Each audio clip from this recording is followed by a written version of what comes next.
3 बज रहे हैं। आप देख रहे हैं मुद्दा गर्म है। मैं हूं आपके साथ प्रीति रघुनंदन। अहम खबर जम्मू कश्मीर के कठुआ से, जहां एक टेक्सटाइल मिल में मजदूरों ने जमकर हंगामा किया है और मिल में तोड़फोड़ हुई है।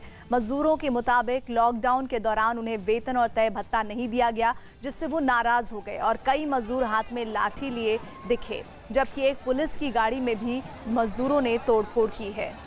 पवन शर्मा हमारे साथ, हमारे सहयोगी जुड़ रहे हैं। पवन, फिलहाल क्या हालात है वहां पर? मजदूरों का हंगामा क्या जारी है? हाँ, देखिए, फिलहाल तो मजदूरों को शांत कर दिया गया है। पुलिस और प्रशासन की टीमें जो मिल है, मिल के भीतर पहुंची हुई हैं और मैनेजमेंट के लोगों के साथ बात की जा रही है। और जितने भी वो मजदूर थे जो प्रदर्शन कर रहे थे, उनको अभी शांत किया गया है। और सबसे बात करने के बाद ही इन लोगों को जो इनका वेतन है या फिर इनका भत्ता है, वो इनको मुहैया करवाने का आश्वासन पुलिस ने दिया है।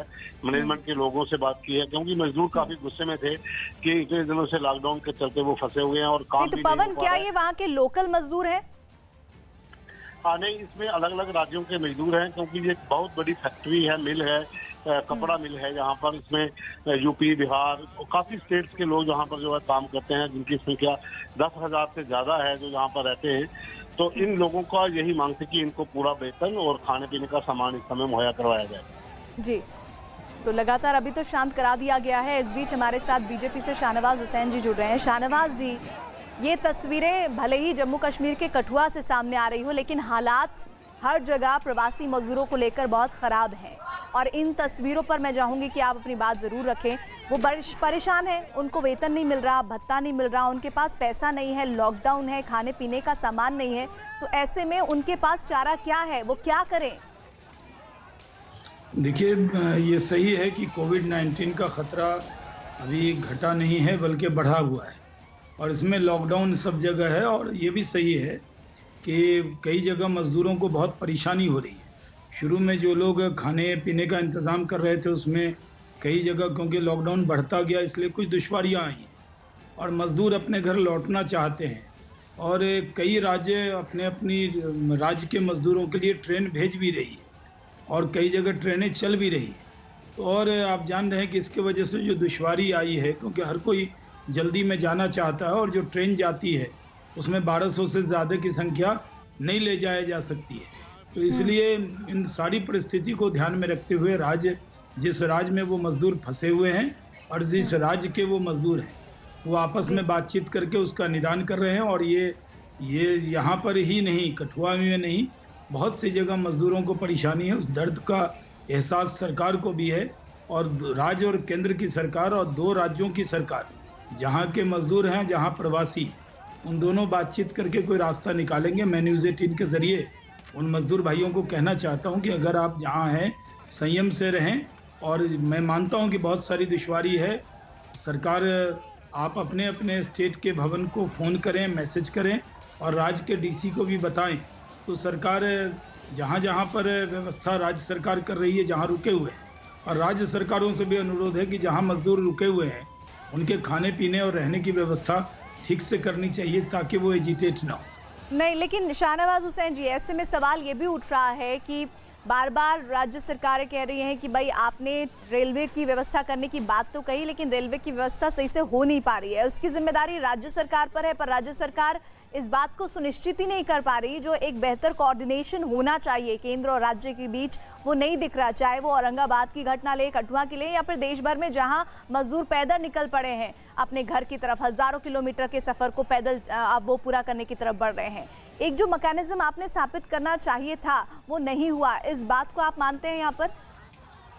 नहीं, ये प्रीति जी, ये सही है कि जिस तरह कठुआ की घटना तो हुई और जो आज औरंगाबाद वाली घटना हुई, जो मजदूर रेल पटरी के पर सो रहे थे और वो नीचे आ गए, तो बहुत दुखद है, हृदय विदारक है। मैं मानता हूँ कि संख्या ज़्यादा है और वो जो निर्णय हुआ है उनको लाने का, उस निर्णय के सब लोग पक्ष में है कि वहाँ आना चाहिए। लेकिन ट्रेन जो है, वो ट्रेन में संख्या 1200 की होती है और उसको लाने के लिए जितनी ट्रेन राज्य सरकारें भेज रही हैं, वहाँ से वो ट्रेनें आ रही हैं, लेकिन क्योंकि संख्या ज़्यादा है और कई जगह, मान लीजिए गुजरात में सूरत से चल रहा है, या तो उसके अलावा कई लोग सुदूर देहात में भी फंसे हैं जहाँ का बड़ा शहर नहीं है। तो उनको लगता है कि हमारे यहाँ भी ट्रेन आनी चाहिए। तो ऐसी बहुत सारी शिकायतें हम लोगों नहीं, के पास लेकिन भी आती हैं। शाहनवाज जी, जिम्मेदारी तो सरकार की है ना, चाहे वो केंद्र हो या राज्य हो, कि भाई पैनिक मजदूरों के भीतर ना हो और उनको इस बात की तसल्ली हो कि अभी नहीं 2 दिन बाद लेकिन आप अपने गांव देश पहुंच जाओगे, राज्य पहुंच जाओगे। इस बात की तसल्ली देने वाला उन्हें नहीं है कोई। और इस बीच एक और खबर आ रही है जिस पर रोशनी डालना जरूरी है। शाहनवाज जी, मैं आ रही हूँ आपके पास। पश्चिम बंगाल और झारखंड की सीमा पर यूपी और बिहार के मजदूरों ने हंगामा किया है। मजदूरों ने उन्हें अपने राज्यों में लौटने देने की मांग की है। मजदूरों ने नारेबाजी की और झारखंड पुलिस पर उन्हें राज्य में दाखिल नहीं होने देने का आरोप लगाया है।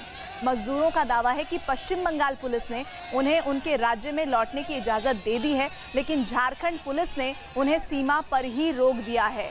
शाहनवाज जी, अब ऐसी स्थिति में क्या कर रहे हैं आप लोग, क्योंकि ये दिक्कतें तो आ रही हैं। कुछ ये भी खबरें आ रही हैं कि भाई आप रोकना चाह रहे हैं, मजदूर रुकना नहीं चाह रहे हैं, कुछ घुसने नहीं दे रहे हैं, वहाँ पर एक प्रॉब्लम है। तो इन सब चीज़ों का समाधान क्या है? देखिए, अलग अलग राज्य में उसको लॉकडाउन के लिए अलग अलग नियम वो उन्होंने बनाए हैं। जैसे राजस्थान ने तय किया कि पूरे बॉर्डर सील करेंगे, हरियाणा ने भी तय किया, ऐसे झारखंड ने भी कई जगह तय किया। तो इसमें बहुत संवेदना के साथ इस विषय को देखना चाहिए। मेरी सरकारों से भी अपील है, अलग अलग जो राज्य की सरकार है, कि आपस में बातचीत करके कोई रास्ता निकालें। और मजदूरों से भी अपील है कि देखिए, लॉकडाउन करना जो है वो मजबूरी में उठाया हुआ कदम। लॉकडाउन का मतलब ये है कि जितना आप घर में रहेंगे सेफ रहेंगे, लेकिन जहाँ दुश्वारी आती है, कई राज्यों में मजदूरों के लिए अच्छा काम भी हुआ कि वहाँ खाने का इंतज़ाम, उनको राशन का इंतज़ाम किया, लेकिन कई राज्यों में वो व्यवस्था वैसी नहीं बन पाई। तो इस व्यवस्था को बनाने के लिए पूरा केंद्र सरकार कोशिश कर रही है, राज्य सरकारें भी आपस में तालमेल कर रही हैं, लेकिन क्योंकि लॉकडाउन की समय सीमा बढ़ गई है, इसलिए थोड़ा संयम टूट रहा है मजदूरों का। तो मेरी जो मजदूर अभी देख रहे होंगे न्यूज़ 18 पर, उनसे बहुत हाथ जोड़कर विनती है कि आप संयम बनाए रखें। और लॉकडाउन का मतलब है, आपको रोकने का मतलब आपको परेशान करना नहीं है, रोकने का मतलब सच्चाई आपकी ये है जिंदगी कि ये बचाना। वो मजदूर हैं जो इन तस्वीरों में आप देख भी पा रहे होंगे, जिन्होंने हमारे आपके और न जाने कितने लोगों के घर बनाए होंगे, लेकिन आज वो अपने घर जाने के लिए परेशान है। उनकी कोई मदद ठीक से नहीं कर रहा है, आधी अधूरी मदद हो रही है जिसके बारे में उन्हें जानकारी नहीं है, और थोड़ी बहुत जानकारी हो रही है तो कई बार तो ऐसा भी हो रहा है कि अफसर तक डपक दे रहे हैं, उनको बोला जा रहा है कि मुफ्त में टिकट मिल रही है, लेकिन जा रहे हैं तो पैसा लिया जा रहा है। तो ये तमाम तरह की दिक्कतें हैं जो उनको सामना करना पड़ रहा है, और इसका समाधान आप करेंगे या फिर राज्य सरकारें हैं वो करेंगी। राजस्थान के जोधपुर का भी एक हाल है, वो दिखाना जरूरी है शाहनवाज जी। वहां मजदूरों के सामने खाने पीने की समस्या खड़ी हुई है। जहां काम करते हैं उस कंपनी की तरफ से लॉकडाउन में वेतन नहीं दिया जा रहा, जिसकी वजह से रहना मुश्किल हो रहा है। पहले से ही परेशान है मजदूर और अपने राज्य की तरफ ये इस तरह से पैदल निकल आए हैं। बीच जोधपुर में मजदूरों के एक डर बैठ गया है, वो किसी तरह घर पहुंचना चाहते हैं। कड़ी कड़कड़ाती धूप है, लंबी सड़क है और राह बहुत लंबी है, उसके बावजूद इन मजदूरों का हौसला बुलंद है। मजबूरी ये है कि अब इन्हें अपने घर जाना है, रास्ता भले ही हज़ारों किलोमीटर हो, लेकिन मजबूरी में ये यहाँ से पलायन करने को तैयार हैं। आप देख सकते हैं तमाम लोगों के साथ बैग हाथ में लिए हुए हैं। कई दिनों से ये प्रशासन से मदद मांग रहे थे, लेकिन जब कोई उम्मीद नहीं मिल रही है तब अब ये सड़क के थ्रू जाना चाहते हैं, लेकिन फिर भी अब पुलिस इन्हें रोक रही है। खाने का सबसे बड़ा संकट इनके सामने मौजूद है। बात करते हैं कितने लोग फंसे हुए हैं और कहाँ के हैं आप लोग? जी सर, हम लोग यूपी के रहने वाले हैं, क्योंकि यहाँ 500 आदमी हैं करीब। कल हमको बासनी थाने से सूचना मिली कि पावटा बस स्टैंड से बस जा रही है। 20 किलोमीटर चल के पावटा बस स्टैंड पर गए तो वहाँ से डंडे से खदेड़ के भगा दिया गया हम लोगों को। कोई बस नहीं जाएगी। अच्छा, कितनी परेशानी हो रही है, क्या डर लग रहा है क्या? बहुत परेशान है, डर नहीं लगता, लेकिन खाने का नहीं मिल रहा, न पीने का मिल रहा, न पैसा दे रही कंपनी, तो क्या करें। पैदल ही अपना आदमी जा रहा था, फिर भी पुलिस वाले रोक रहे हैं कि नहीं जाना है। बस पैसा कंपनी दे ही नहीं रहा है। हाँ, अच्छा, जो पैसा अभी तक जो कहाँ काम कर सैलरी नहीं मिला है? नहीं, अभी तक नहीं मिला भाई।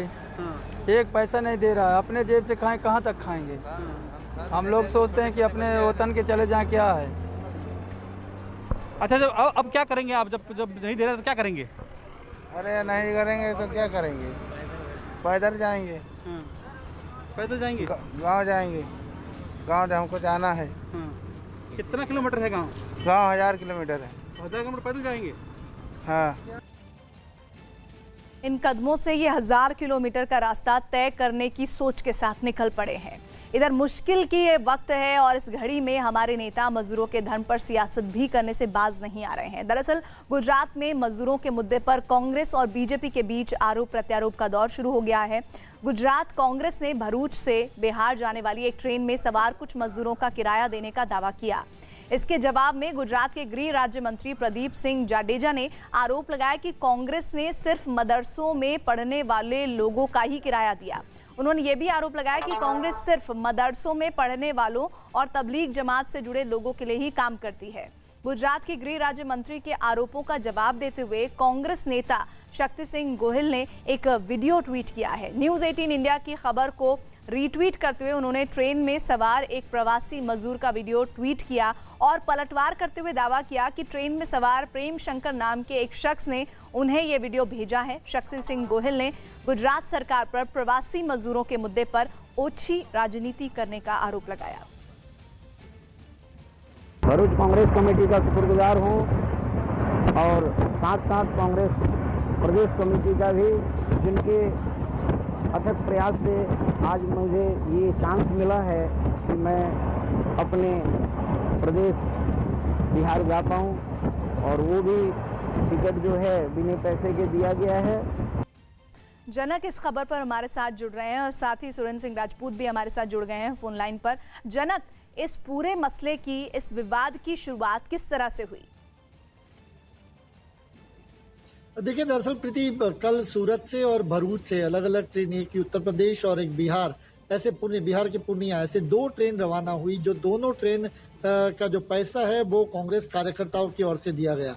लेकिन जब भरूच से ये खबर आई और कांग्रेस के कार्यकर्ताओं ने भरूच के जितने लोगों को वहां से ट्रेन में बिठाया, उनकी जो सूची थी या उनका जो पैसा था जो भरा तकरीबन 6,37,000 के आसपास, उसकी चिट्ठी उन्होंने सार्वजनिक की कि हमने इतने लोगों का पैसा किराया भरा है। और उसके बाद शाम को अचानक गृह राज्य मंत्री की प्रेस रिलीज आती है और उसमें साफ तौर पे ये कहा जा रहा है कि जो लोग ट्रैवल कर रहे हैं वो केवल और केवल मदरसों में पढ़ने वाले हैं। और उन्होंने ये भी आरोप लगाया कि प्रवासी मजदूरों के नाम पर कांग्रेस है वो लोगों को बांटना चाहती है और दंगे कराना चाहती है, और वो उनको केवल जो सिंपैथी है वो केवल मदरसों और तबलीग जमात के लोग हैं उनके प्रति है। ये जब उनका आरोप आया और जब हमने ये बात अपने प्लेटफॉर्म पे रखी, तब शक्ति सिंह गोयल की ओर से ये वीडियो पोस्ट किया गया कांग्रेस की ओर से कि देखिए, इसमें केवल और केवल मुस्लिम अल्पसंख्यक लोग ही नहीं पर ये बाकी लोग भी गए थे। तो इस तरीके से ये दोनों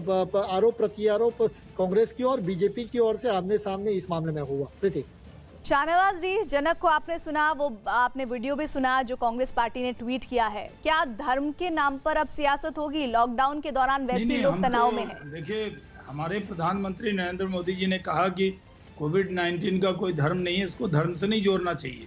ये सही है कि कांग्रेस ने मदरसे के बच्चों को भेजा, लेकिन सबको भेजना चाहिए, उनको भी धर्म के आधार पर किसी को भेजना, अगर कोई भी मजदूर है उसको भी भेजना चाहिए। ये सही है कि जो ट्रेन उन्होंने भेजी, एक ट्रेन में ज़रूर आपने एक वीडियो दिखाया कि कोई प्रेम शंकर नाम के भी व्यक्ति थे, लेकिन जो मदरसों के बच्चों को भेजा उस पर हमें एतराज़ नहीं।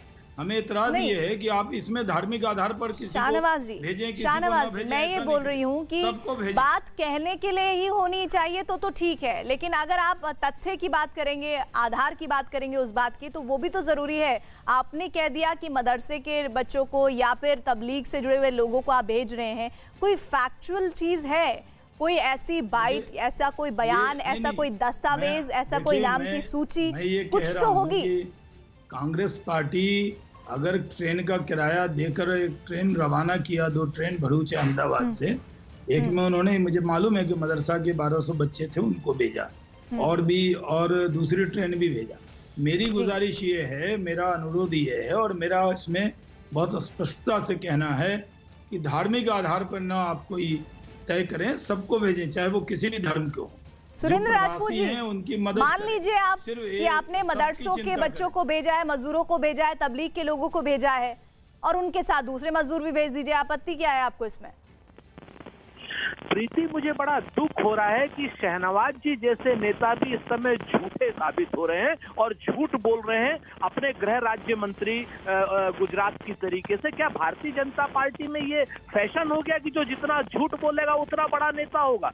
देखिए, दो चीजें बड़ी सच हैं। गुजरात सरकार के सेक्रेटरी और कंसर्न्ड स्टेट के नोडल ऑफिसर की बगैर सहमति के वो नहीं बन सकती, लिस्ट नहीं बन सकती, और वो लिस्ट स्पष्ट रूप से गुजरात सरकार की सहमति और चाहे उत्तर प्रदेश का नोडल ऑफिसर हो चाहे बिहार का नोडल ऑफिसर हो तब ये लिस्ट बनती, उनका किराया दिया जा रहा है।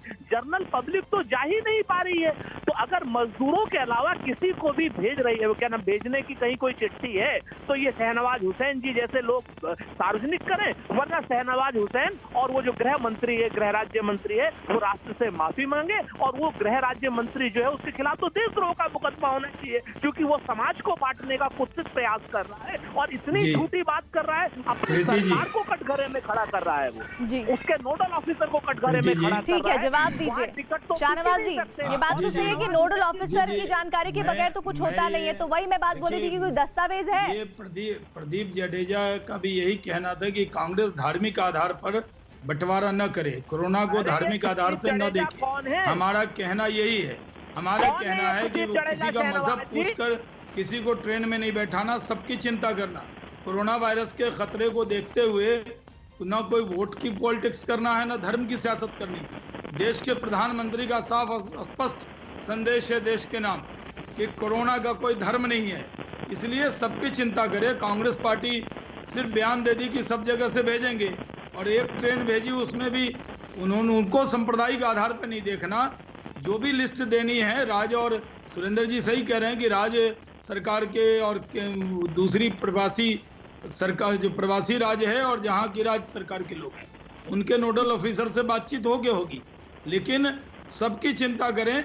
और हम तो सबका साथ, सबका विकास, सबके विश्वास वाले लोग हैं। हमने तो कोई भी जो नीति चलाई है, चाहे जितनी भी योजना नरेंद्र मोदी जी ने बनाई है, कोविड-19 में जो पैसे भेजे किसानों को, जो बहनों को जनधन में भेजा या सिलेंडर भेजा, उसमें कोई धर्म के नाम पर भेदभाव नहीं किया है। हमारी पार्टी भी जो 5 करोड़ कार्यकर्ता हमारे सब जगह खाना डिस्ट्रीब्यूट कर रहे हैं, किसी का मजहब नहीं पूछ रहे। शाहनवाजी, मैं ये कह रही हूँ कि अगर मदरसे के लोगों को भेजा, तबलीग के लोगों को भेजा, तो वो भी मजदूर ही रहे होंगे, उनको भेज दिया तो अच्छा काम तो किया। वो तो आप उसमें धर्म की राजनीति देख रहे हैं। नहीं है। प्रदीप सिंह जडेजा ने क्या कहा कि वो धार्मिक आधार पर नहीं, सबकी चिंता करे। हम अगर ट्रेन में किसी को बैठ रहे हैं, भेज रहे हैं, सुरेंद्र जी एक मिनट, शाहनवाज जी आपने जवाब दिया। सुरेंद्र जी मुझे ये बताइए कि क्या आपने मदरसों से या फिर तबलीग से जुड़े हुए लोगों को भेजा है? ये स्पष्ट कीजिए यहाँ पर। ये बिल्कुल झूठा, मिथ्या और निराधार आरोप है।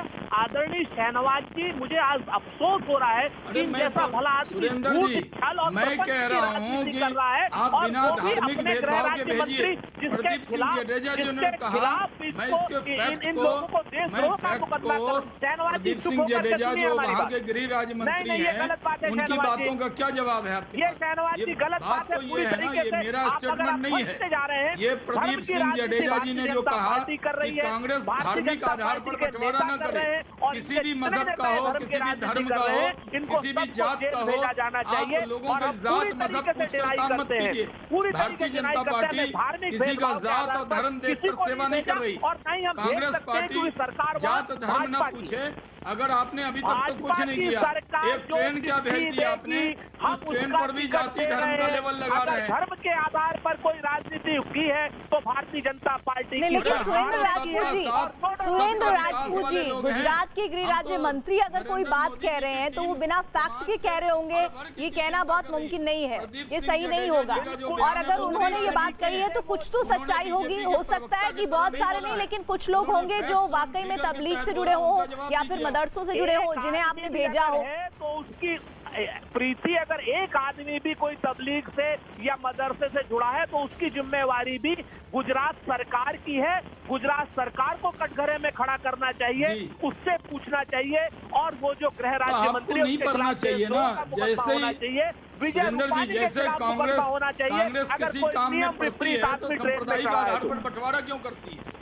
आप सांप्रदायिक आधार पर मत सोचिए ना। आधार पर भारतीय कांग्रेस और जनता पार्टी सांप्रदायिकता के ये पास साथ जब साथ कुछ क्यों नहीं जुड़ी रहा हुई है? तो भारतीय जनता हम पार्टी लोग और सर्वधर्म संभाव वाले जैसे हैं। लोग हम तो वसुदेव पर मुझे कुटुंबकम बहुत वाले बहुत हैं। अफसोस हो रहा है इस बात पर। आप दोनों की बातें हम सुन रहे हैं और आप दोनों ही अपनी पार्टियों को बहुत ही अच्छे से डिफेंड कर रहे हैं, लेकिन सच्चाई ये है कि अगर मजदूरों को ले जाया गया है, किसी ने भी उसके टिकट के पैसे दिए हैं, ये एक अच्छा प्रयास है, लेकिन उसमें भी अगर धर्म की सियासत कोई भी पार्टी कर रही है तो ये बहुत शर्मसार कर देने वाली घटना है।